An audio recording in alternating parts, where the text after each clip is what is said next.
Eman Baco sa Pacquiao, siya nga ang misteryosong bigay ni Jillian Ward.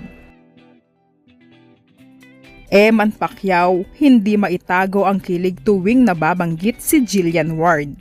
Hindi napigilan ng boksingero at ngayon aktor na rin na si Eman ang kanyang kilig at matamis na ngiti nang maging panahuhin siya sa morning show na Unang Hirit. Kapansin-pansin sa naturang guesting ang kakaibang saya sa kanyang muka sa tuwing nababanggit ang pangalan ng aktres na si Jillian Ward. Sa bawat tanong na may kinalaman kay Jillian, hindi maitago ni Eman ang kanyang reaksyon, mapangiti, tila kinikilig at halatang may espesyal na saya.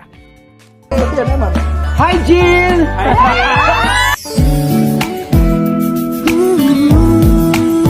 Isa rin sa mga naging usap-usapan ay ang tanong kung nakakaramdam ba siya ng selos sa kapareha ni Jillian sa ilang proyekto na si Rahil Birria. Ayon sa kanya, nagkaroon na sila ng pagkakataong mag-usap ni Rahil at malinaw naman umano na magkaibigan lamang sina Jillian at Rahil. Samantala, isang nakakakilig na revelasyon na umusbong online, kumpirmado na umano ng mga netizens na ang tinaguriang bigay sa TikTok video ni Jillian ay walang iba kundi si Eman. Sa bagong video, makikitang kasama na mismo ni Jillian sina Rahil Birria, Eman Baco sa Pacquiao, David Licauco at Kim Jisoo habang sabay-sabay nilang sinasayaw ang trending na bigay.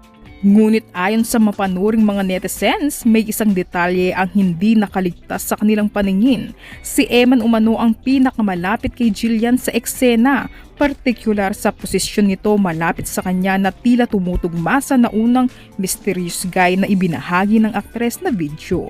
Base sa paghahambing ng fans, ang galaw at pagiging pamilyar ng kilos ng kamay at braso sa viral na video ay malinaw na kahawig ng kay Eman. Dagdag pa rito, siya rin ang makikitang pinakamalapit kay Jillian sa eksena na lalong nagpapatibay sa paniniwala ng marami na siya nga ang tinutukoy na bigay. Samantala, bagamat game na nakisabay sina Rahil, David at Kim Jisoo sa sayaw, hindi raw ganoon kapansin-pansin ang kanilang galaw kumpara kay Eman na tila kabisado at natural ang kilos. Parang sanay na siya sa naturang trend. So ayon nga sa mga netizens, si Eman nga talaga ang bigay ni Jillian Ward.